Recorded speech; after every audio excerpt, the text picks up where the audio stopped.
आज मी direct 1 acre वावर नांगरले. नमस्कार, मी आहे कांजन. सकाळ सकाळ मी आलते ट्रॅक्टर घेऊन दशेने, कारण आमच्याकडे नसल्यामुळे डायरेक्ट गावात यावं लागलं. आता दशेची पाते फिट करायची होती, 5च पाते फिट करायचे होते, पण त्यांनी असं डोकं खाल्लं ना भाऊ. त्यात इकडची पिन जोडायची, तिकडचा नट बसवायचा, परत त्यात पाती बसवायचे. त्यात नटला पण एवढा गन चढलेला ना भाऊ. परत ते पाण्यात धुवून दगडावर आपटून पाण्याने खोलून कसे तरी बसवले. त्यासोबत मी आपल्या मामाला पण कामाला लावलं. शेवटी झालंच बस सगळं नीट करून. मग काय, आता आले ट्रॅक्टर घेऊन घरी. आता रानातून यायचं म्हटलं, पार रोड चिखलानी भरलेला असतो त्याच्या उसातल्या पाण्याने, तरी पण आणलाच ट्रॅक्टर घरी. आज आपल्याला एवढ्या सगळ्या रानात धशे मारायचे होते. आता रानात कुठं मुठं पडलेली कपाशी बाबाला उचलू लागते. मग काय, उचलून झालं, केली चावी चालू, दाबला क्लच आणि टाकला गेअर आणि घेतलं रानात धशे मारून. आता सगळी फॅमिली रानात काम करायला आली. पप्पाचं पार त्या ट्रॅक्टर मध्ये एवढा जीव असतो की पार सारखं सारखं त्याचं टेम्परेचर चेक करून बघत असतात.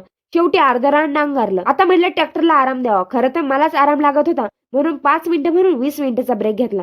आता बॉडीला जास्त आराम भेटला, म्हणून बॉडी पण म्हणायला लागली की उठ आता. मग काय, उठले आणि केला ट्रॅक्टर चालू. जसं माझ्या मेंदूला एका वेळेस एक गोष्ट समजून सुद्धा समजत नाही, तिच्या परत 4-5 वेळा रिव्हिजन मारावी लागते. तसंच काही ठिकाणी जायचा रोड निब्बर झाले असल्यामुळे जसे चांगले नव्हते लागले, म्हणून परत 2-4 लाईनी चांगल्या खसकटून मारून घेतल्या.